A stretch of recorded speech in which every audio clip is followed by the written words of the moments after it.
not monsters! They're monsters! Welcome in to the Bro 4 Squad podcast, where we're just a bunch of bros drinking beer and talking movies. I am your host, the mayor, Jeff Hornacek. This is episode 106, and thank you guys so much for checking us out. Before we dive into it, to the movie discussion, we have to go around, as always, and meet the fellow bros joining me tonight. The familiar faces. First, we go to our enforcer in the paint, Matt Geiger. Now, Matt, I have to ask, since it's that time of year, what's your favorite spring break destination to get into a fight at, and why? A beach. Just any beach? You asked what destination? A beach. Okay, why, though? That was the second part of the question. Because that's where spring break is, and I get in a fight anytime I drink. That's where the most douchebags are, per capita. It's true. You'll fit right in. Does it make you want to fight other people when they think that they can also wear a tank top as well as you? Especially when they wear a "Suns Out, Guns Out" shirt, because that should only be worn by me. You're just mad because someone else can pull it off too. And next we go to the mad scientist Brian Banner. Banner, I saw The Invisible Man this past week, which I'll talk about later in the show. And I have to ask, do you think we'll ever have the technology to finally be for real invisible to women and not just in their minds? I don't think that exists on any planet, in any universe, in any dimension. Okay. So we'll just have to stick to them not noticing us for other reasons then. Yeah. But I can give you my blueprints if you want. You always have blueprints. What? That's what scientists do. Okay, this is a real question. If you wanted to get like the paper that they make blueprints with, where would you even go? Is there just like blueprint stock that you can get? An architect, I get it. Yeah, I think like you have to go like a specialty craft store, maybe? Like a Michael's or Hobby Lobby? Michael's has everything. Huh. Michael, sponsor the show. Although I don't think your mission statement and what Michael's has the cure to coronavirus. You just got to look for it. It literally has everything. And if they don't have it on the shelves, just ask one of the teenagers who work there if they have it in back. Yeah. They get so pissed when you ask that. They're like, what we have is on the shelves. I'm like, but it's not really, though. All right, if you've not listened to our show before, we start every episode off with the most important thing in any bro's life, and that is our chest day topic. So, chest day today, we're doing our second brospective. The first one we did a few episodes back, maybe like 10 or 15, was movie characters that we want to bang. So this one, another brospective, where we analyze the film industry. Today we are doing the Brad Pitt box office game. Now, if you want to play this along at home with us, the rules are very simple. Banner and Geiger will have to go through Brad Pitt's filmography in succession. I am excluding like very short cameo roles. The example is Deadpool 2, which one side actually had that listed as his highest grossing film at the box office, and I was like, dude, fuck off. I can't be like an invisible dude. Like, come on, man. So it's movies he's actually in. So you look up his filmography, and they have to, in no particular order, try and guess the top 5 that have grossed the most at the box office. I believe this is internationally. And just like Family Feud, they get 3 strikes, 3 mistakes, 3 fuck-ups. So the difficulty will probably be coming to consensus on those last few. Or maybe this won't be dramatic at all, and you'll just guess all 5 in your first 5 guesses. And then, Banner, that's very loud. My fucking pen's not working. Well, you don't have to. Don't take it out on the pad. Like, write it down on that. What are you, like an ancient Egyptian? Yes. All right. The Brad Pitt box office game. So, unbeknownst to you guys, I have actually pulled up his top 10 in box office gross. So if you get if you get one outside the top 5, it doesn't count. Like, it will be a strike. But I will let you know how close you were. So I put the link in there to his filmography. Again, if you're at home, Wikipedia has a good one for it, but you can probably find it anywhere on the internet. Just tab it out next to your porn. All right, so I'll toss it over to you guys. Try and take a stab at one of Brad Pitt's top 5 movies at the box office. I mean, I'll go first. There's a couple recipes that never miss. Cheese and meat on chips, and war movies during Christmas. Because nothing says Jesus and Santa like people just killing Germans or whatever on the screen. So I'm going to go with Fury. First off, before we start this, I do realize that what made me think to ask you guys if you wanted to do this was when Brad Pitt won the Oscar for Best Supporting Actor for Once Upon a Time in Hollywood. And we realized how crazy it was, at least to us before we dove in, that he hadn't won an Oscar before. Yeah. But then when we looked at his roles, it's really not a lot of like Oscar-worthy performances. He was in 12 Years a Slave, but he wasn't like in it long enough to even be a supporting actor. Correct. And I think that's like one that won. yeah.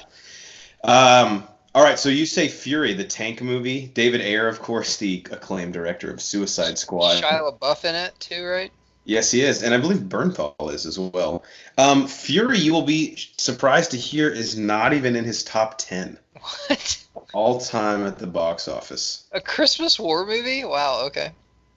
So Fury is your first strike, and I would just advise you in the future, Geiger, consult with Banner as your teammate because you wasted a strike, and my man didn't even get to talk Banner, to you. was that not on your list? No, it wasn't actually. Okay. All right. So I digest, as Peter Griffin would say. Well, now you're in the fucking hole. Now you just took a cocked fastball. You're down. It's fine. It's fine. How do you feel about Troy?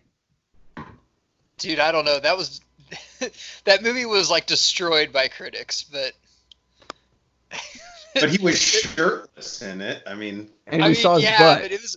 I think I thought Fury was the cherry on top. I guess we just go Ocean's 11 because that. Well, yeah, that's easy pickings. Let's go Ocean's 11. Why don't we get that out some of the way? momentum going? Ocean's 11. Yeah, like you know, like a scorer needs to see the ball go in the hoop, like a free throw. Let's do some layups first before I check it from half court again. So Ocean's 11 is in his top 5 from 2001. It is his 4th highest grossing film of all time at $450.7 million. I mean, so the tough part here is going to be for you guys. Do you think another Ocean's movie is in the top 5? But maybe that's a decision for like at the very end. If anything, it'd be 12. 13 had Pacino, so I don't know if that brought. Man, I think Inglourious Bastards that had to kill the box. I was thinking Inglourious Bastards as well. Nazi movie. Yeah. You're in agreement on Inglourious Bastards? Yeah, Bastards. Yes. Inglourious Bastards is 9th all time for Brad Pitt at $322 million. I hate this game. Okay. What about Mr. and Mrs. Smith? Because that was like a couples movie with him and Angela. Or I'm thinking, Banner, like the 90s shit, like Meet Joe Black. I was thinking Meet Joe Black maybe, or Spy Game. The Mexican, A River Runs Through It was one I thought he should have gotten Oscar. But you got to think like these movies have to make like a lot of money. What about Interview with a Vampire? Are that many people going to see? I was going to pick World War Z because that's just a huge fucking explosion blockbuster into the world movie too. These are the ones I have on my list right now that I'm looking at. Meet Joe Black, Mr. and Mrs. Smith, World War Z, The Mexican, just because I think it's a date movie. A lot of people might have went through it, or River Runs Through It. Jeff, is this worldwide or just America? Worldwide? I believe it's worldwide. Well, I don't know, man. World War Z, I mean, that's like a big explosion movie. I'll protect you from yourself. World War Z is his number 1 highest grossing film of all time at 540. So you have 2 strikes, but you do have 2 of the top 5. You have Ocean's 11 at 4 and World War Z at number 1. So there's just 3 more you got to fill out. I really want to help you guys out a little bit, but I don't know, because you have 2 strikes that kind of help you out. See, Troy, I like where your head's at, Banner. Troy is those type of movies. But God, it was destroyed by fucking critics. So, but I think it's a great film. It's one of my favorite. But I mean, the Transformers movies do really well at the box office. We're a flawed society. We've proven it. So that means Troy's on it because Jeff's trying to help us out. I'm just playing devil's advocate here since Banner can't wear the hat. I really can't. Troy's got to be on it, right? Do you want to go Troy? I want to go. Jeff. Just say if one of these isn't on, but I was thinking Troy, Mr. and Mrs. Smith, and A River Runs Through It. One of those is not on there. Okay. Okay, so we know we've got 2 of them right there. No, it could be more than one, but one of them is not on there. Because A River Runs Through It was a great film that I think got Oscar nominated. It was with Anthony Hopkins. I mean, Meet Joe Black is. How many Anthony Hopkins movies did he do? Jesus Christ! Aren't they in Legends of the Fall together also? Oh Oh, Legends of the Fall. I forgot about that one too. I would keep forgetting about it for the purpose of this game. Okay. Fight Club's not on this list, No, is it? it's not. That There's was no a cult way. classic. That was the movie that like it was only cool because no one saw it. Yeah, no one saw it, then it became huge. You want to go Troy, Banner?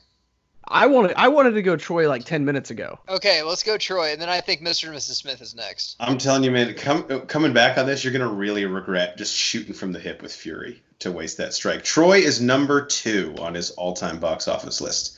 So we got number 1, number 2, we have 1, and 2, and 4. Yeah, so you're missing 3 and 5. So you have World War Z at 1, 540. Troy is 2 at 494. Ocean's 11 is 4th at 450.7, and then you're missing number 3 and number 5. You also guessed Inglourious Basterds, which is in the top 10, but it's at 9. God, you think Mr. and Mrs. Smith, man, that was a huge fucking movie, and they were like the it couple at the time. They were, I know. I mean, every couple saw that movie. How hot was Vince Vaughn when that came out? Because I remember him being in the he was red hot. 04, 05? That kind of has everything because it's like a James Bondish movie with, comedy. And But you it's got the it couple action. I mean, broke up him and Jennifer Aniston's marriage, and he started dating her. Like everyone wanted to see that movie. And if you're it Jennifer worked for a while. Aniston, why did you let him make that movie with Angelina Jolie? Like, what do you think's gonna happen? What's great is the reason people wanted to see that movie. Like, so did they have sex in it? I'm like, it's not a porno, man. It's not like. Oh no, I know that. They have sex on set, but they're not going to film it and put it in the movie. Like, oh well, you never know. It could happen. You know, it's rated PG-13, not like. I don't know what you have on your list, Banner, but Mr. and Mrs. Smith. I mean, Meet Joe Black. I mean, that was a '90s movie that could be huge. I don't think the Mexican. Now that I hear more and more about this, Did Benjamin Button do good? Thought I'd come here. I was even thinking if Thelma and Louise was fucking huge at the box. I was thinking that a little while ago too, but I just didn't know. I mean, that was 91. Is that gonna beat out a lot of these other ones? I'll say this: you can take it as you will. With the way older movies, you got to think number 1, was he as bankable at the box office? And 2, like just all the numbers for more recent films are higher. Just right. Mr. and Women Mrs. movies don't sell. That's basically what he said. Well, Mr. and Mrs. Smith has to be on this list. If it's me, I'd go Mr. and Mrs. Smith just because I think It that's is like For his 3, biggest right? That's the third spot. You guys want to go with that one? Yeah. Yes, that is his number 3 movie at the box office, Mr. and Missing Mrs. Smith. 4. And I can remember, like Geiger was saying, everybody was like, dude, I heard their chemistry is just off the charts on screen. Yeah. Did you hear that Jennifer Aniston and him are breaking up and he's going with Jolie? I hear they have sex in the movie too. I'm like, really? It's like PG-13. No, that's what I heard, man. Like, I just remember Vince Vaughn in the trailer, like they're bunkered down in his house, and his mom is like asleep upstairs, and he screams at his mom, "We're on high alert here. Almost shot you right then." All right. So I mean, you got Banner, I don't know if Once Upon a Time in Hollywood might be the. It might be squeaking in at 5. I'm trying to see. I'm looking. The Big Short. So one of us is gonna walk this off right here. 12 Years a Slave. No, I mean it was. I didn't count that. Oh fuck, Moneyball. No, Moneyball didn't do that good, did it? No, there's no way. But you're telling me you think Moneyball did better than Inglourious Basterds? That's true. I'm just thinking. That's what we have to gauge this off of. Okay, what about one of the other Oceans, like Ocean's 12, like a huge sequel after that I've never seen? Oh yeah, you have not seen Ocean's 12. Matt walks up to the theater for any film. Is this set in Europe? Yes. I'm not interested. Okay, see you later. I'll be at the bar. So Ocean's 12, Meet Joe Black. I don't know. Okay, Banner, this is the only thing I'm going to say. So Inglourious Basterds, I see your point, but Inglourious Basterds rated R, Moneyball's PG-13, so that just opens up a whole new genre of person. Yeah, but I don't think you're going to get that many people going to a biopic when biopics weren't cool. So we're Ocean's 12, Meet Joe Black. What else you got? When did Bernie Mac die?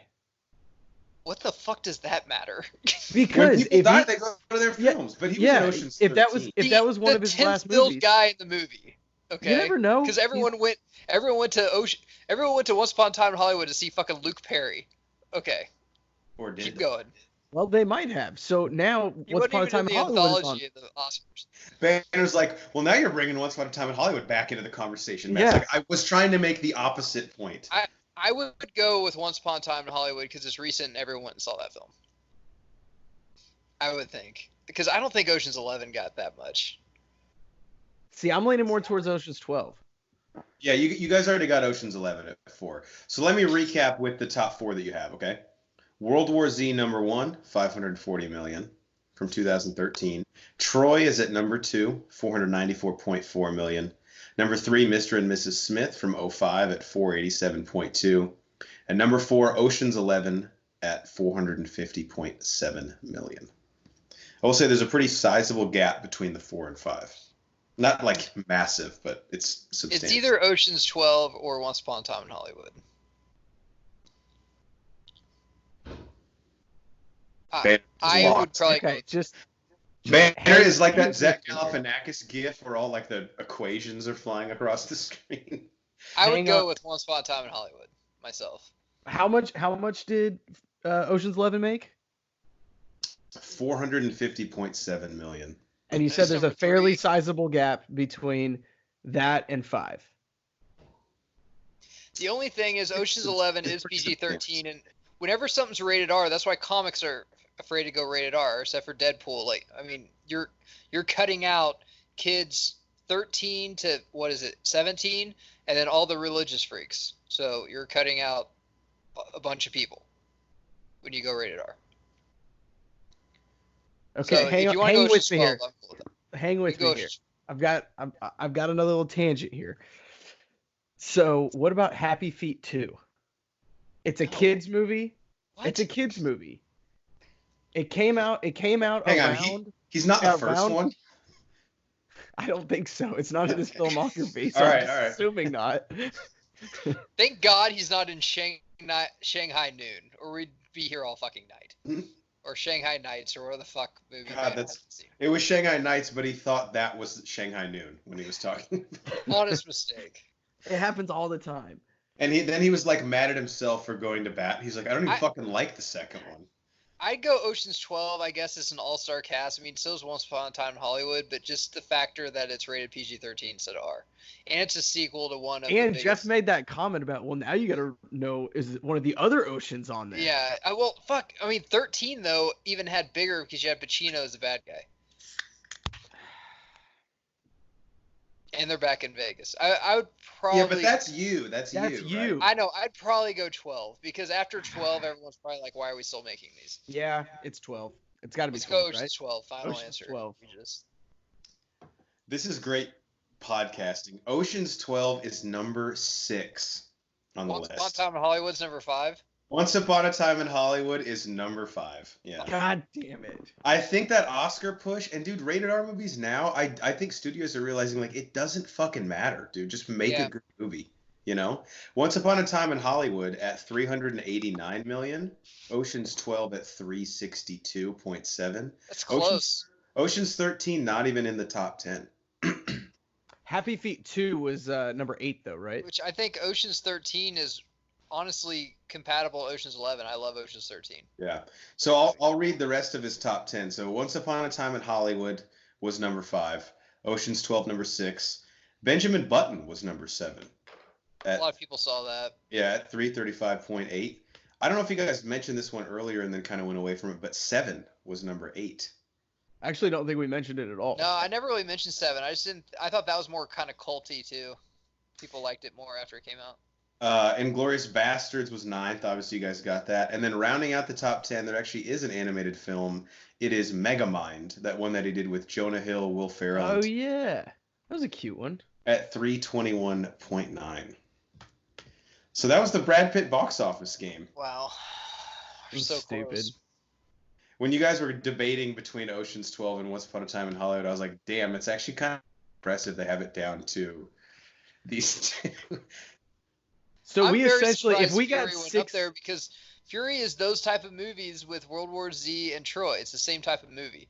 Heavy CGI, heavy effects. Yeah. So we got if we got to pick out of 6, so the top 5 is top 6, we would have gotten all 6. Yeah. We just had them in the wrong order. Or if you guys just would have had a chance to huddle up before that Fury pick was shot out there. Yeah, I came out of the corner swinging. What do you want? That's like first play of the game, he runs a flea flicker. It's like, oh, Jesus Christ. Let's maybe try and establish the line of scrimmage first. Or it's a run play and he just doesn't hand it off to the running back and he just throws it down the field. They're like, dude, Or like when you see the quarterback like turn to hand it off and he turns to the wrong side and there's no one there and he just gets fucking killed. Actually, that's just like a fuck up. But I thought that was fun. We'll have to do that again. That was sometime.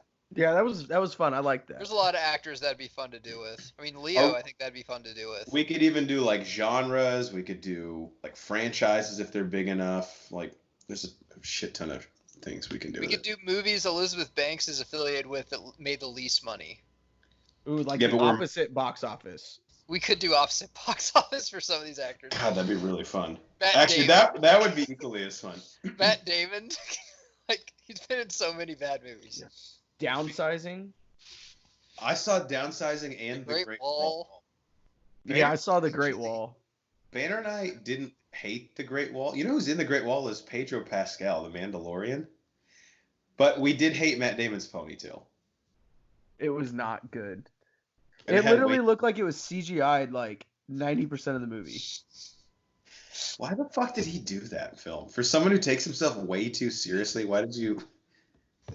Anyway, you know there are kids though that now like are gonna tell people at school that the Great Wall was actually built to keep dragons out. Pretty sure it's in textbooks. Yeah.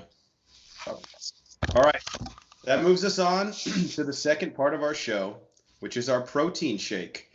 We go around and talk about what's in our cup, also known as what have we watched lately. Now, to be honest with you guys, I got a pretty full one. I could put some of these off to next episode, but some of them I really want to talk about. I have 1, 2, 3. We gotta talk Bachelor. 7, 8, 9 things if you count The Bachelor for me. Matt, I know you only have 3. Banner, I how many? 3, 4 counting Bachelor. Okay. Banner, how about you? 8, 9. He's still counting. 10, 11. He's been on pod for a while. 12, 13, 14, 15. Is he just like 16. learning how to count? 16? 16. Okay. Why don't you rattle It's been almost a month, so you haven't been on in a while. Why don't you rattle a couple off? I'll rattle a couple off. You'll rattle a couple off. We'll throw it to Matt, and then we'll finish with Bachelor. Yeah, I'll get some of these out here, guys. We got to remember I have a 2-year-old, so a lot of these are kids' movies. Finished out the Toy Story saga, Toy Story 3. Saw Toy Story 4 for the first time. This was not a movie that needed to be made. No. And the stick figure doll is stupid as hell. Yeah. Wow, I forgot how bad Forky was. It was really bad. I'll say this: I liked Toy Story 4 from the sense of like everything about those characters is always going to be fun inherently, but the emotional ending that they tried to give us at the end, I'm like, dude, you already knocked this out of the park. Why do you feel like you need to take another swing at it? And it just solidified the fact that Woody is the through line villain of all of these movies. Oh, here we go. He's the fucking bad guy. How is he the villain in 4? And I'm not saying you're wrong. He wants to leave his family. How much to chase the pussy Kaboom that he hasn't had? Duke Kaboom fucking kicks ass though. Yeah, he was great. What's his kid's name? Jean? Yeah, Jean, because he's a Canadian like Evil Knievel. Yeah, I don't know. I also felt like Tom Hanks just didn't care anymore. Like he was acting like he was better than he was acting like he acts in everything else. Like he's better than everybody else. And it really showed in this role. I will say this though, Tim Allen's voice is getting a little scratchy, man. He struggles. Yeah, he needs infinity. Beyond. He's getting pretty old. And he's not doing blow anymore, so that affects your voice cords. Oh, already losing interest. Yeah. I'll Tim Allen here in a second for Protein Shake. Jurassic World again. Watch that. It's always a fun watch. That's a great movie.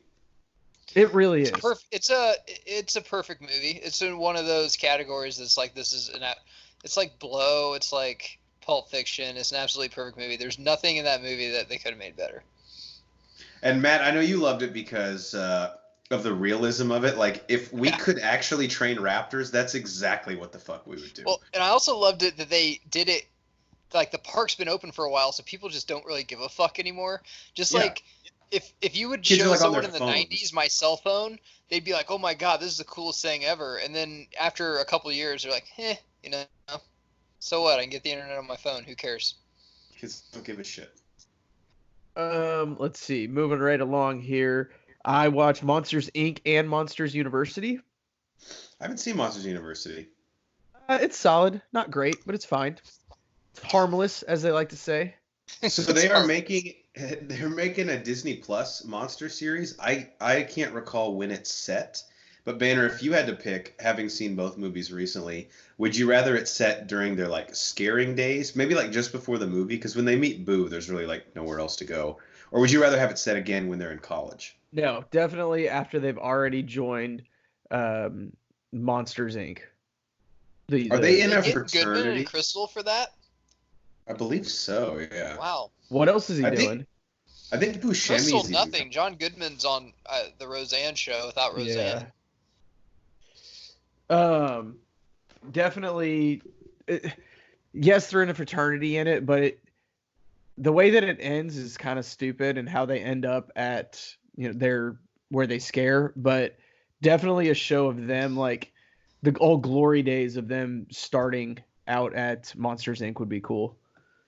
Did they do any keg stands in the movie? The Monsters University? Yeah, not as many as I was expecting, though. I was a little disappointed in the keg stand count. Does any of them hook up with like a really ugly beta theta pie, and the next day they're like, "Oh, how drunk was I?" Well, I don't want to have to put any spoilers in the Does any in of the them description here. have So. drunken consensual sex and then get Me Too'd 12 years later?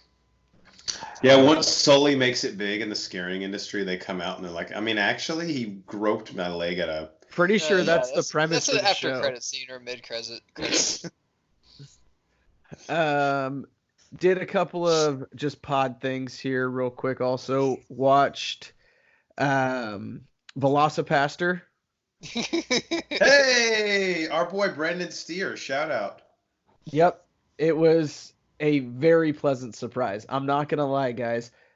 Watched the trailer, was not on board.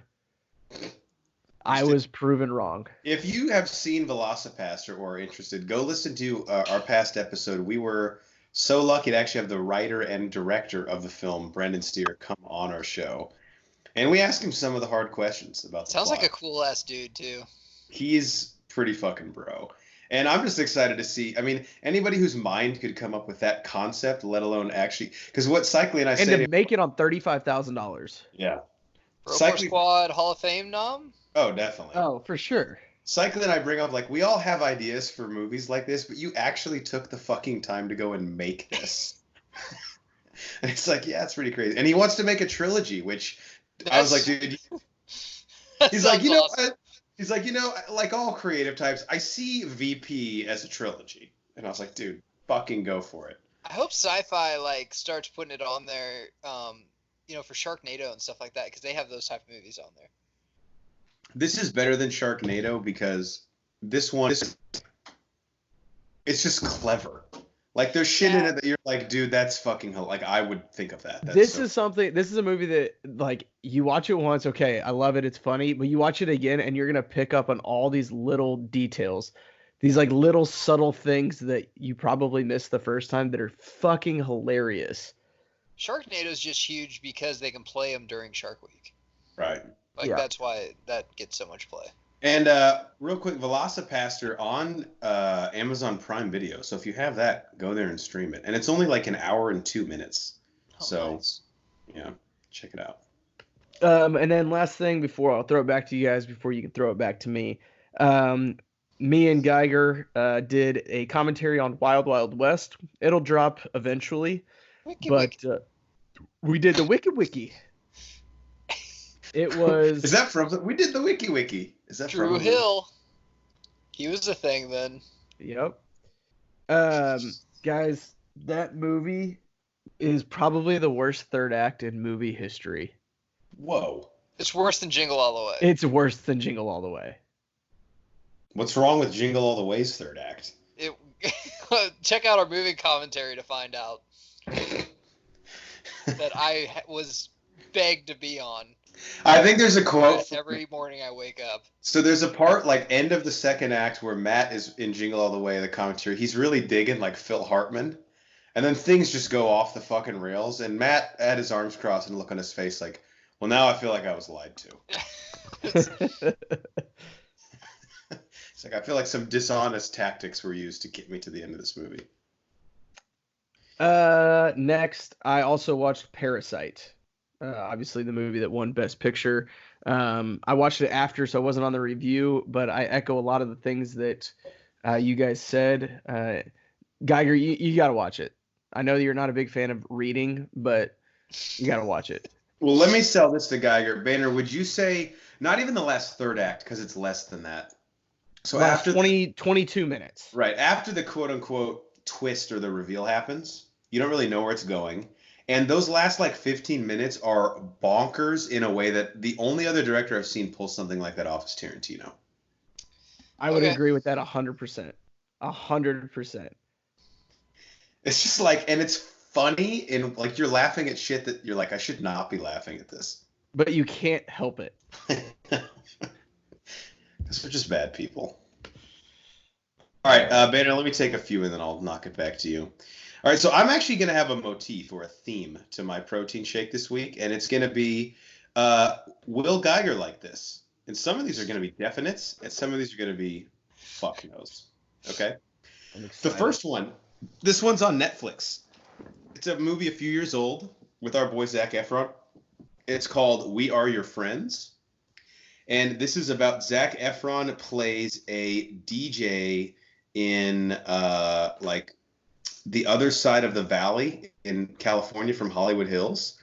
And I personally am not a big fan of like house music or EDM music, but this movie has some pretty good fucking songs in it. He's basically a DJ trying to like make his way in the scene, and it's pretty funny, but it also has like a nice kind of serious plot to it. And this is one I think Geiger would like. I'm interested. I haven't seen anything bad that Efron's ever done. I like everything that Efron has ever done. So even Baywatch? And it's like I liked him in Baywatch. I didn't like Baywatch, but I thought it wasn't his fault. This is funny, but unlike Baywatch, it's like a much more realistic humor. Like the way him and his friends joke around is very like similar to the way we talk to each other. It's kind of a color by numbers though. Like nothing really happens in the story. Maybe one thing that you're like, oh, I didn't see that coming. But it's good. I think you'd like it. It's really short. It's like an hour 22. Yeah. And this was like when he was kind of starting to be taken more seriously as an actor. It was probably like 4 or 5 years ago. And it definitely like Charlie St. Cloud area. A little bit after that. I forgot about that movie. That was a great movie. Yeah, he's great in that. But this is it's pretty bro too, which I think you'll like about it. Like a lot of times he's DJing in like a fucking tank top and like. Yeah, I'm sold, dude. Yeah, you'd like it. And I think it's one the wife would like too. I watched it with... I mean, she likes Efron, so... So 1 out of 1, Geiger would like. The second one, I'm just going to recommend to everybody. It is Never Surrender, a Galaxy Quest documentary. Oh, God, yes. Oh, yes. Yeah. So my God. This is where Tim Allen comes in. So this is about the making of Galaxy Quest. They get all the cast back except, of course, rest in peace, Alan Rickman. Oh, boy. They get the director back. Again, really short movie. Like an hour, 20 minutes. And it just sees Sam Rockwell, Justin Long, Tim Allen, Sigourney Weaver, Tony Shalhoub. That's a hell of a fucking cast. Rainn Wilson isn't in the documentary, but he was in the movie in a bit role. Just to see them all talk about this film and like why it worked. And then they had all agreed to come back. There was an Amazon series that they were going to do until Alan Rickman passed away. And Sam Rockwell gets pretty emotional talking about that. He's like, I said I would come back, but you have to give me scenes with Alan Rickman. And it cuts to Alan Rickman, like his rehearsal process. And he's in the mirror. So Alan Rickman's character in the film, if you haven't seen it, he's like a very, very serious British actor who got like stuck on this fucking sci-fi show like Star Trek, and it's all people know him for. And there's a scene where Alan Rickman is just rehearsing, trying to get into his character. And he's like looking into the mirror at himself with these like stupid fucking prosthetic earpieces that he has on. And he goes, this is just his process. He goes, I played King Lear. Just like made that up, and the director's like, that was the funniest line I've ever heard. So of course we add it to the movie, and it shows Alan Rickman at like their version of Comic-Con, and he's like fucking spiking his coffee because he has to be drunk to deal with these fucking nerds. Because he always has to wear the prosthetics anywhere. Right, and he's like fucking hates. And he's the only one who has to go into makeup. And they all ask him to say his catchphrase, which is like, "Can you swear by the hammer of Grabthar?" And he goes, "Get out." So I love that movie. We need to do a commentary on that. For sure. The documentary is called Never Surrender, a Galaxy Quest documentary. How'd you watch this? Let's just say I watched it. Okay. I'll just say that. It might be on HBO though. But Nate Thurmond sounds like an HBO thing. Changed his provider, so I have to get the new login details, which we're not sharing them. HBO, fucking lie. So 2 out of 2, Geiger would like. All right, this one, odds in Vegas plus 14,000. Geiger ever sees it in his life, and that is Mamma Mia. Here we go again. Don't worry, Banner. I also watched the 15-minute making of on HBO. Okay, good. I was worried. Guys, if you thought Mamma Mia went hard in the fucking paint, wait till you see Mamma Mia. Here we go again. And the nice little cock tease, I won't even spoil it, but there's some actors that you don't think are going to show up, and guess what? They all fucking come back in the third act. Brosnan's in that, right? Pierce? Woo! Bet your fucking ass he is. Jesus.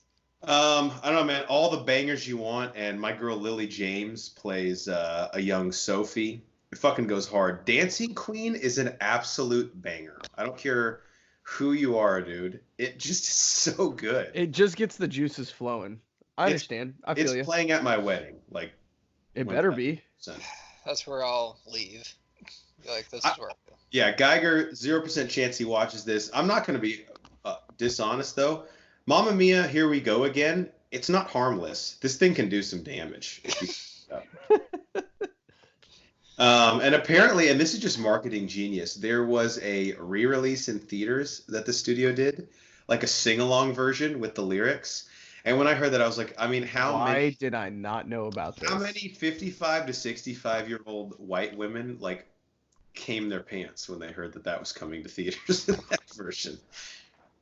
Last one I'll do before I toss it back to you, Banner, but my next segment, I have one that Geiger's going to cum his pants over. Cycling and I did a commentary on The Sandlot, and Geiger and I did, my bad. And we also did a Broback on it that Geiger hosted that's up right now on iTunes, but we'll drop the Sandlot movie commentary right when baseball season starts here in about 2.5 weeks. Geiger, what were your thoughts on revisiting The Sandlot? Because a lot of these 90s nostalgia movies really don't pass the test of time when we go revisit them. So we were a little worried. I hate to sound like a broken record, but that's a perfect movie, too. It's a baseball Stand By Me. It's just in the same time period. And we talk a lot on the Bro Force Squad about kid actors. You know, Home Alone, they nailed it. But to get about, how many, Jeff? 10? 11 kid actors? And when you talk about the kids from the other team, too, I mean, that's a lot of kid actors, and they all did a fucking fantastic job. It's a perfect movie, man. It holds up. It literally looked like, or feels like they plucked these kids off of a baseball diamond and said, hey, do you guys want to be in this movie? Okay, we're just going to film you being you.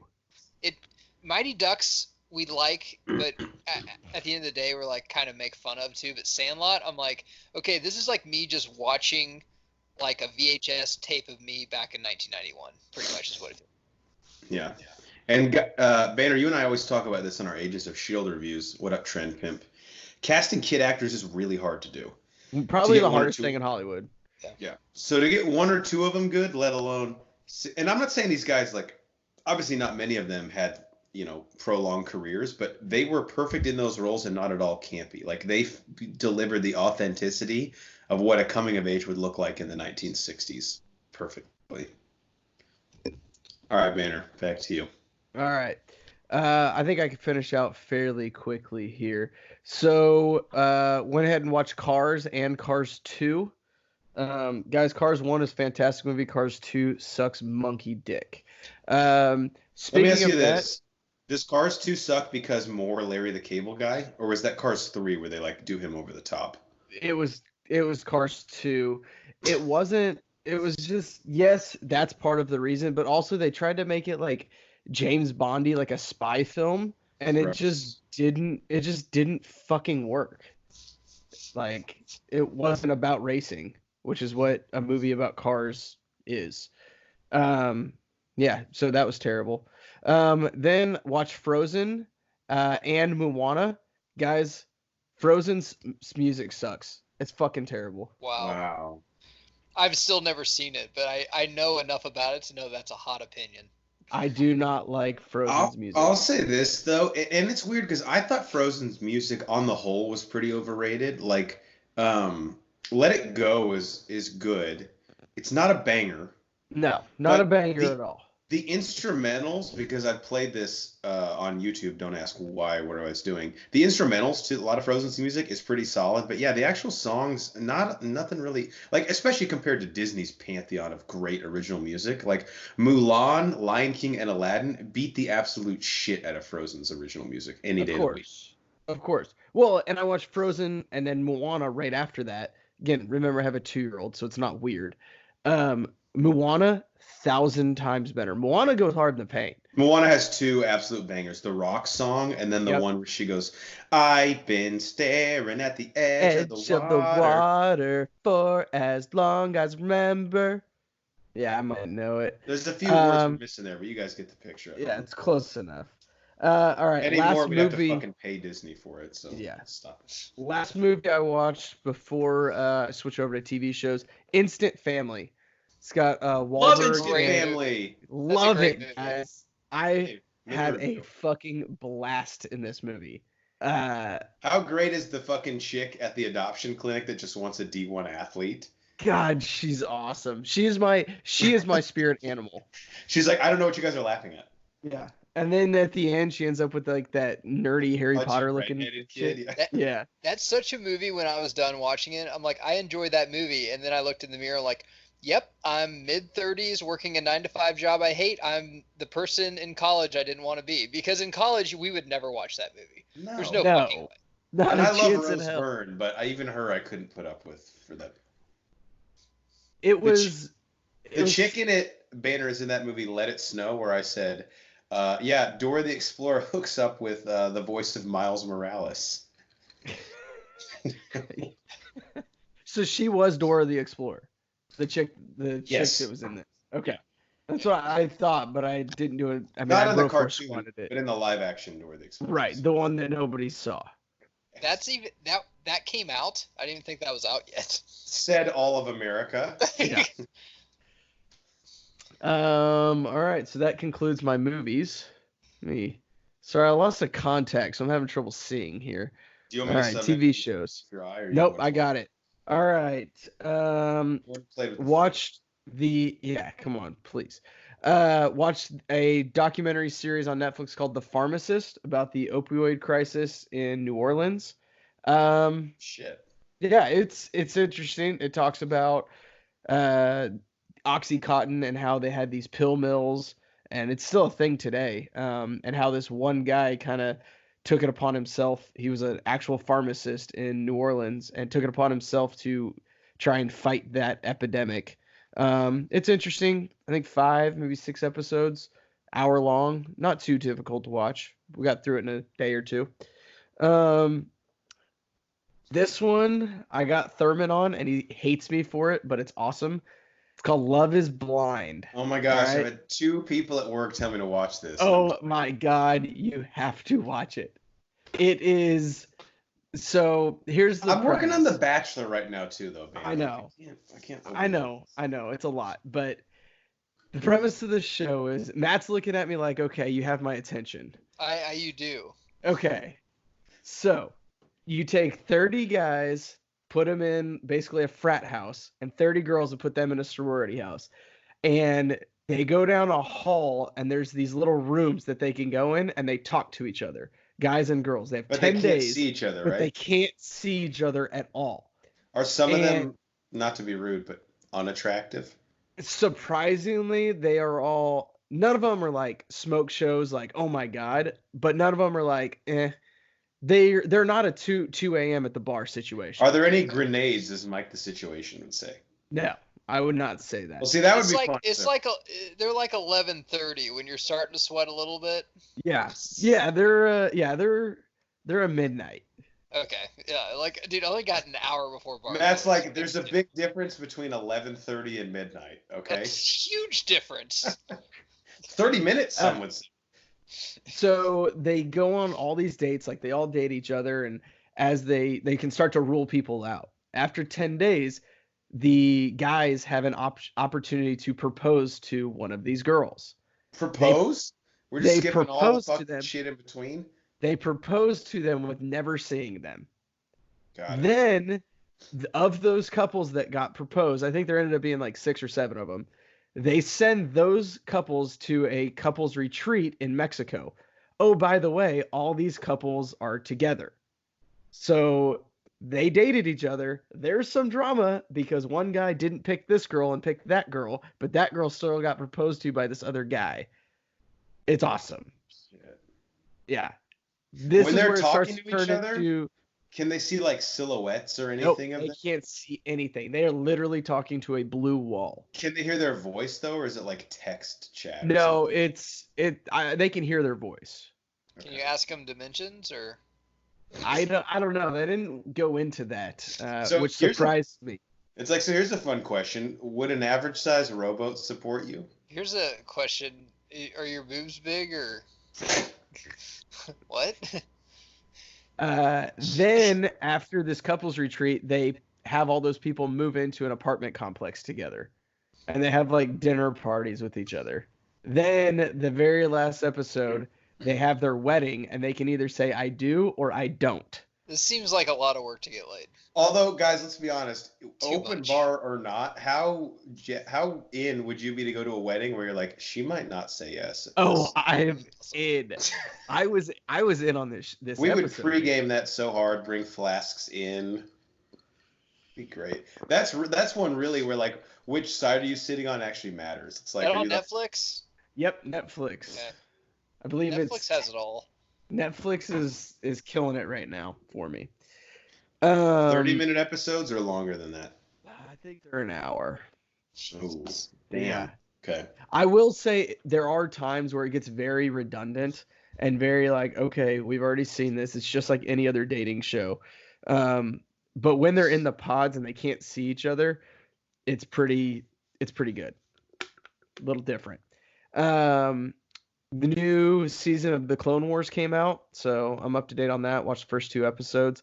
Picked up right where it left off. It's fantastic. People are loving it, right? Oh, yeah. It was, dare I say it, it might be the best Star Wars property. What do you mean? Like better than the movies. Shut up. It's I'm not going to pretty- allow you to say that on the podcast. That's better than I Empire really Strikes enjoy it. Back. No, not. Come on. You know You I was said the lying. movies. Okay. He's like, don't actually ask me about that. Yeah, don't question me on it. Just go, oh, okay, so it's good. Got it. And then last thing, guys, I have a confession to make. There's an actor that I cannot fucking stand. Oh God, we talked about this. We did talk about this. And I actually like him in this show that he's in. The show is Avenue 5. Matt, I have to pee. Don't let him off the hook for this. Okay. So it's called Avenue 5, and basically it's set in the future, and instead of having cruises, they have space cruises, and they go to space for like 8 weeks, of course, naturally. And it's owned by this like super rich kid who is played by Josh Gad. I can't fucking stand Josh Gad, but God, is he fucking hilarious in this. He's like this. Gad is funny. Josh Gad is funny. I know. Hell froze over. All the stars aligned. But he plays this like rich kid, thinks he knows it all, and just surrounds himself with yes men. And those yes men are like, yeah, sure, we'll do whatever you want. And then they actually do like what takes care of it. The ship gets knocked off course, so they're going to be in space for like 3 years or something. The crew is all actors. None of them are real. And they have to figure out how to survive in space for like It must 3 or be- 4 years. It must be written really well. It is because written he is not funny at really all. well. He is not funny. And then the guy that plays Gabe in The Office and he's in Silicon Valley? Yeah. Yeah, he's in it. He's really funny as well. He plays a completely different character in this, and this is the funniest character A that lot he's of people played. get sick of him as Gabe. I get that Gabe can rub you raw after a while, but him in Silicon Valley is perfect. He's great in Silicon Valley, and I think he's better in this. Wow. This is an HBO show called Avenue 5. I can't. I mean, like I said, I need to kick my own ass for saying that though. I mean, I won't watch it because I can't stand Josh Gad, but I know, but somebody's got to fall on that grenade for the fans. for the pod. I started watching it. So Disney has a new banner. I don't know if you've seen this trailer, Artemis Fowl, that's coming out this summer. Yes, I haven't seen the trailer, but I got into it. Things. Lasted 13 seconds. Josh Gad showed his face, and I literally just to myself go, nope, X'd it out. I tweeted about it. I was like, I will say this: if I knew Josh Gad was in this show before I started watching it, I would not have watched it. But I didn't know he was in it, so now I watched it. I think that's everything, guys. Yeah. Wow. Yeah. All right, I got a couple. I'll run through these. Jesus. This one, I told you this. You knew this house. It's a while, man. Rewatched Avengers: Age of Ultron on Disney Plus. I think it's really underrated, guys. No, narratively, it's actually pretty simple. Like, there's not a lot going on there. I really don't like Pedro Maximoff in this. I like Wanda, and it has some great action scenes, dude. Plus, we get the most Hulk we've ever had, even more than in the Incredible Hulk movie, I think, in Ultron. All right, this one, Geiger. All right, put on your boner pants. There is so we've talked a lot about how much we love DC animated movies on this podcast. We got our start with DC animated. By the way, Boehner, there's a new Justice League Dark movie coming out in May. We'll have to review it. Nice. But there is a movie, Geiger, that came out this year. Might be a sleeper at the Brosters called Superman Red Son. S-O-N. Have you heard of this? Yes. Yeah. I have, yeah. Really intriguing concept based on the comic arc, which I never read as a kid, didn't even know existed. It's what if instead of crashing in Kansas, Clark Kent landed in Russia in the 50s. Yeah.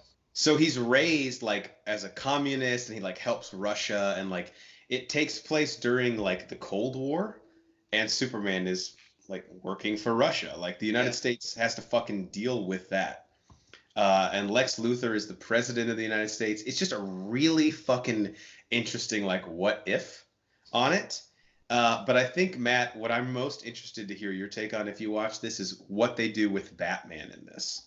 And I won't even tell you what they do, but it was really interesting. It's like an hour, 7 minutes. Let's just say I watched it, where I found it. But I want you to watch this because I want to talk about it with you. Those movies piss me off so much because after I watch them, I'm like, that was fucking fantastic. Why can't they just do like just half of that in the real live action movies? Just half. Yeah. They don't even have to do what they did there. Just half of it. DC animated is incredible. I'm going to save one that I watched for next pod, and I have some incredible notes. Don't read them because you'll spoil yourself. Last thing I'll say, Matt, before we get to The Bachelor, I saw The Invisible Man in theaters, and it was awesome. So good. With Elizabeth Moss? Yeah, she's really, really good in it.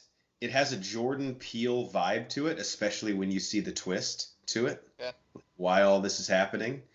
And that'll be a spoiler. But I'll just say my 3 before we get to The Bachelor? Yeah, absolutely. Okay.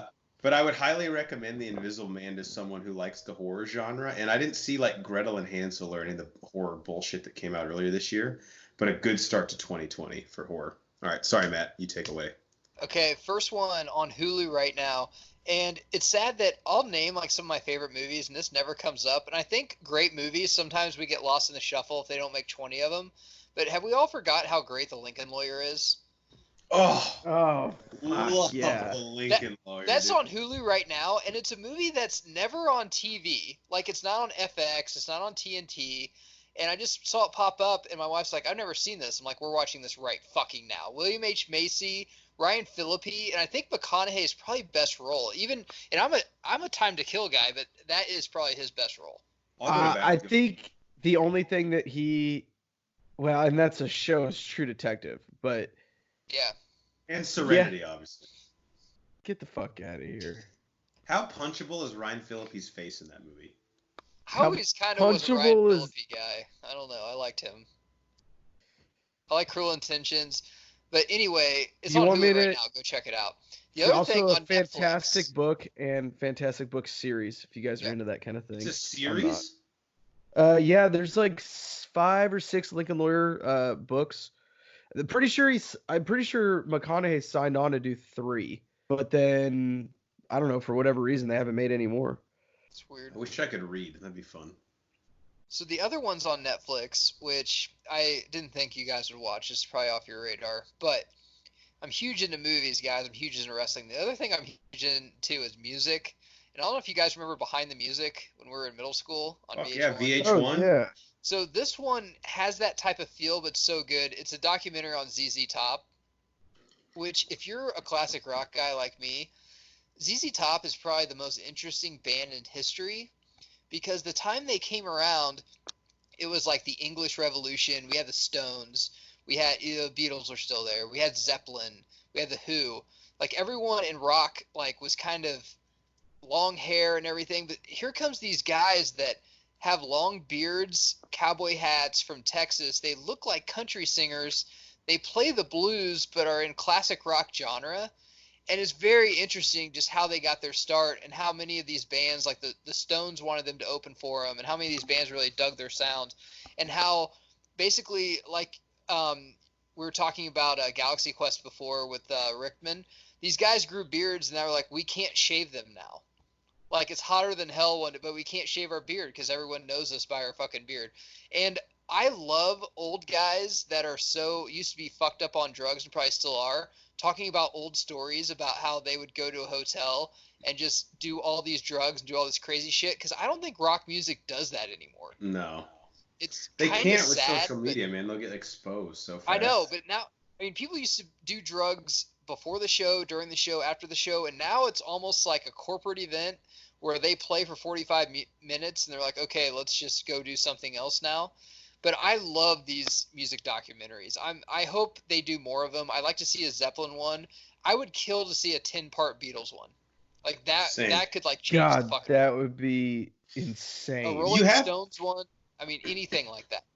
You have to think the Beatles biopic has got to be coming soon, right? I'm worried that we're going to reach the end of this craze before we get a good one of them.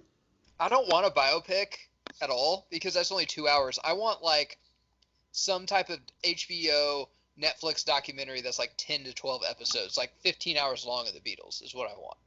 Yeah. There's so many stories to tell. Elvis needs one too. They haven't even really they've done a couple, but I don't think Elvis it's, would be great. yeah, they did one on HBO that was actually pretty good, but I think Netflix could do one. The last thing I'm going to talk about is I started the show Bloodline on Netflix. Kyle Chandler, Ben Middleton. If you guys are thinking about watching it, 45 seconds in the first episode, Linda Cardellini is getting fucked in the back of a car. So I don't know if that makes you guys want to press play. I'll be right back. Okay. But actually, I won't be right back. Sissy Spacek's the mom, but basically the mom and dad are born and raised in the Florida Keys. They rent out their house as a bed and breakfast right on the ocean, and they have a bunch of kids. And this is how you know it's a good show. I can't really say anything else because there's so many hidden things in this. I'm almost done with season 1. Ben Middleton's kind of the black sheep of the family. He comes back, kind of wants to take over the family business. The dad doesn't really want him to, wants to write him out of the will. You find out later why. But there's so many levels and layers to these characters. It's very well written. I haven't seen Kyle Chandler ever act badly. Every time he acts, I'm just like, dude, I buy you. Even on Friday Night Lights, which is kind of a poppy WB TV show, he's fantastic in. I know it's kind of an older show, but if you haven't checked it out, go watch Bloodline. It's on Netflix right now. That was a Showtime show, right? I think it was Showtime. Yeah. I remember when it came out and I saw the Showtime trailer. does some okay shows. They They did do. that. They have Black Sails. Dexter, Star. Billions, Homeland. Yeah. Showtime knows what the fuck they're doing. All right, ready to do this? Yeah. All right, so The Bachelor. I'm hearing an echo of my voice, by the way. I love my own voice, but um, so we're 2 episodes behind on the podcast, and I'll tell you right now, Matt, I haven't finished Women Tell All, but I saw the beginning part, so I know what happens with the roses.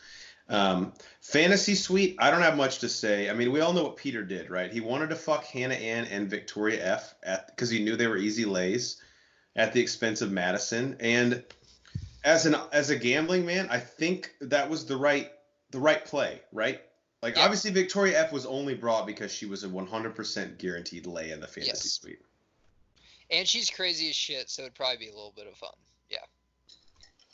I mean, nothing is off limits when you get in there. It's And Hannah Ann might be, I think that's who he's going to pick. Even though the previews look like his mom's crying about Madison. I'm not sure, yeah. though. But I think he's going to pick Hannah Ann. Because, dude, you can't fuck 2 chicks and then pick the virgin, right? I mean, if you do, I'll give you a fist pound. But, I mean, that ain't going to fucking It's like, I got it out of my system, okay? I'm good. But he's already becoming a great husband. His wife told him not to do something. He did it anyway, and now he's apologizing. We've all been there. So, All right, now speaking of that, so let's go to episode 10, the Women Tell All, which again, I haven't got to the Women Tell All part, but I did. I'm assuming they don't go back to like the show, right? They're saving that for the finale next week. no, they go Like, back I at saw the the very roaster. end for a second, but not really. Okay, so let's talk about this. So obviously spoilers if you haven't seen The Bachelor, but 90% of our fan base either doesn't give a shit or just thinks it's funny to listen to us talk about Yeah. this because it's so Peter the only note that I had, no real surprise here, like you have to Victoria F, like she's run her course. Like, Yeah. get the fuck out. But He hasn't even met her family. no, Like, how the by fuck would he pick her? design. Right. Wait, isn't that like a whole episode where they meet their families? Yeah, but They got in a this one fight in the chick front said that part and didn't make it in. this one chick told Peter she's a whore, and he was like, "Are you a whore?" And she's like, "What? Of course not." Because anytime you ask a chick if she's slutty, how many chicks have said, "Yes, I am"? No, they always deny it. So they fought, and then they didn't meet. He didn't meet her family, and he went home. But he still fucking gave her the rose. It was fucking weird. I don't know. But the way Peter is, he says, "Are you a whore?" And then comes back to her and says, "When I asked if you're a whore, I in no way meant, are you a whore?" Yeah, I was on your side. He's literally like the most spineless fucking guy I've ever met in my life. And I haven't met him, so that's not forwarded correctly, but you get what I'm saying. Anyway, Matt, only thing I have to say about episode 10, and then I'll turn you loose, is when Peter offers the rose to Madison and she accepts it and he goes, "Are you Are sure?" you sure?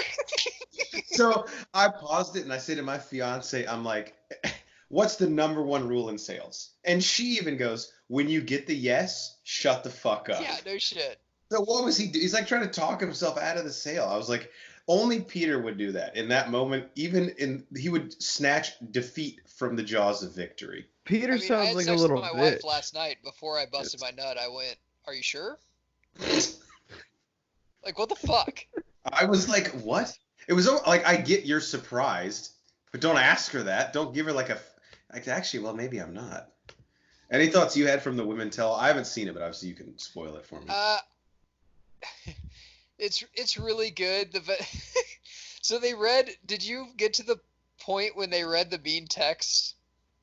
No, I ended right after the rose Oh, good ceremony. God. So Banner, this one old bachelorette was saying, like, we go through a lot when we're on The Bachelor. A lot of people text us mean stuff, and most of the stuff was really racist and wrong and stuff. But at the end of the day, this is my problem with people. Everyone wants to be LeBron James because they want to make the shot on the fourth quarter, but no one wants the other shit when people that aren't Lakers fans give him shit, or people that hate LeBron give him shit. It's a two-way street, man. If you want the fame, you're gonna have to come with the Twitter, bullshit too. Right. That's just part of it. So I don't know, suck it up or don't be on the fucking show. And if someone says they're gonna physically harm you through Twitter, I mean, obviously that's probably not gonna happen. They're just being douchebags.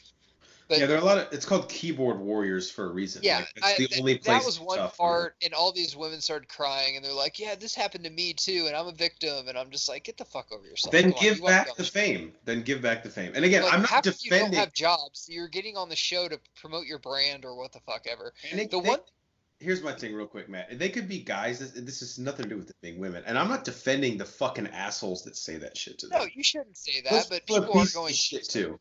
But know that, like, if you want a life in the public eye, which, like, let's be realistic. None of the people going on The Bachelor are actually like, man, I really think that I'm here for love. Like, maybe they are at first, but it's naivety. If you go on that show, like, that's gonna happen, right? Because we're a society, sadly, that tries to tear down the people that get to the Yeah. top. So just that going in, please. So the last thing I'm going to say about this is there's only about 3 people in this world I'm jealous of, and Chris Harrison is one of them. I want to be Chris Harrison. He's like Because one of the smartest people I've ever seen in my life. Chris Harrison gets to go to all these exotic places. You know he gets the scraps, Jeff. And the scraps this season, like, Oh my God. I know. It's like bro. filet mignon that he's throwing out. And then, like, literally, he just says, this is the last rose of the night. That's his only job. And to act like he cares about what the chicks are saying, which is what every guy does every day. And you know how good his golf game probably is because he's in Australia. He's like, listen, I said my 2 lines, Peter. Good luck. I got to go work on my putts. I missed 5 putts within 4 feet. That's unacceptable. So I'll be back at the rose ceremony. And he can play, dude. He has a great role because, like, after Peter hurts one of them or fucks him over, he can be like, "Hey, Sad Eyes, Yeah. what's the problem?" At the bar, like in the hotel. I mean, in Australia, so basically in Australia, he takes Victoria. Obviously, she's game, and then afterwards goes plays 18. Me and Thurman need to be next year's Bachelor's Chris Harrison, where we just ask girls questions we don't care about the answer to and go play golf. Plus, now by season 24, dude, he knows the drill. It's like, can't you see, like, me and Thurman walking up? We have our khakis and polo on. Clearly, we're not like have a suit and tie. We're going to play golf. You're like, so how are you feeling tonight? Nervous, huh? Okay, well. God, that was kind of fucked up what Peter did, right? Ditching the cocktail hour? Like, yeah, it was really fucked up. So, real quick, who's he going to pick, and what's this huge twist that's going on? I think he's going to pick. I think you always listen to your mother. I think he's going to pick Madison. I think he should pick Hannah. He's going to pick Madison, and I think one of their dads die. I think that's what the twist is. Yeah. Dude, wow. Would they be teasing that, though? That's kind of fucked up. Well, what else? Like, he didn't get one of them pregnant. I don't know. It wouldn't be the... No, I don't think it's anything that big. Would be a fucking twist. Well, you know we didn't get Madison pregnant. Obviously. Why? Is she on the pill? No, she's saving herself for marriage. Why would he pick her? Never mind. Well, I know one lady that got pregnant without having sex, Jeff, and she had the greatest baby ever, so... There we go. Yeah, to the fact that Joseph believed that story. That's a joke. Everyone fucking relax. Chill out. God. Even God's like, I thought it was funny. Yeah. All right. Anything else, Matt? No, that's it. Anything else, Banner, or do you want to ask that question you've been itching to ask? Brah.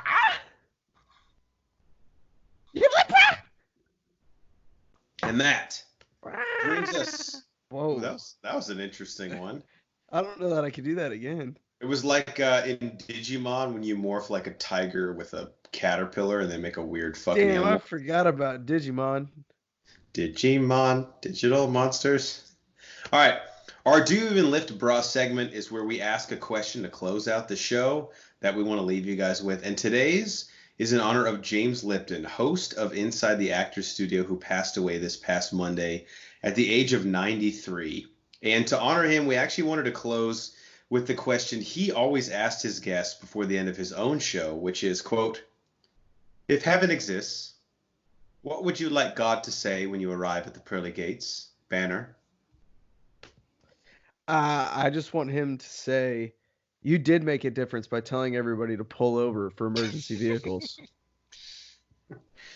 You kind of jumping the shark because that's what you're going to end with also, but that's very good. Yeah, that's exactly what I'm going to end with because I know I'm making a difference. That is true. All right, Geiger, if heaven exists, what would you like God to say when you arrive at the pearly gates? Seltzers aren't beers. But they still taste good. Yeah, but you can't. That's a good one. For me, I would like God to say, I'm sorry about the 2011 World Series. I just couldn't help myself. really need to get over that. Never. Wasn't there a Nelson Cruz joke in Sandlot? I think there was. Yeah, you crossed the line. I remember that. It was early too. Yeah, I was like, Jesus Christ, let's get out of the starting blocks where we try and trip each other. All right, what do we want to leave with? Matt, you can go first for episode 106. Yeah. Beautiful. Thanks. Banner? Again, pull over for emergency vehicles, please. Very well and don't said. be one of those assholes that like rides the fucking ambulance's ass after they pass you and just like go to the front of the fucking Unless you gotta line. pee. Well, yeah, obviously. I don't want you to have an accident in your car. Nobody I don't know, likes man. that. You could piss in your car, like it's fine. We've all done it, you know? Just because you've done something doesn't make it okay. Isn't it really uncomfortable when someone says, we've all done it, and no one in the room has done it? It's like, I haven't pissed in my car. What the fuck are you talking about? All right, for our enforcer in the paint, Matt Geiger, and the mad scientist, Brian Banner, I'm the mayor, Jeff Hornacek, and we are the Bro4 Squad podcast. Thank you guys so much for checking us out. Follow us on Twitter at Bro4 Squad. Subscribe to us on iTunes, Spotify, YouTube, and even on Letterboxd. If you type in Bro Force Squad as 3 separate words, you will find us there and anywhere you subscribe to your podcast. And don't forget to check us out on bro4squad.com for all of our content. Till next time, we'll catch you at the movies. Digimon, Digimon monsters. Digimon sucks. That's not them.